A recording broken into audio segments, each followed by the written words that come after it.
At first glance, these images might make you think that you had wandered into an art gallery. The truth is far more interesting. Although they look like Impressionist-style paintings, they are actually made from data collected by the Solar Dynamics Observatory, or SDO, and show the heating and cooling of plasma in the sun's ultra-hot atmosphere.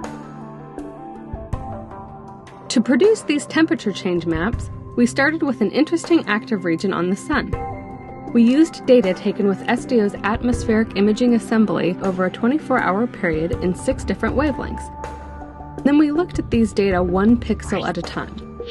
By comparing the brightness of a pixel over time in 2 different wavelengths, we could tell if the plasma was heating up or cooling down, and then we could color code it. A computer program ran this comparison over and over again for each pixel, 160,000 in all, and created a color map of how long the plasma took to heat or cool.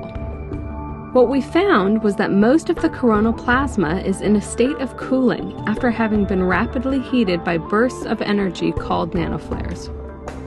We made these maps for many different wavelength combinations and different time periods. Since each wavelength represents a different temperature, this allows us to see how much the plasma is cooling down. This creative and effective way of analyzing the incredibly complex behavior of the sun's atmosphere will help scientists gain greater understanding of why the corona is much hotter than the solar surface just beneath it.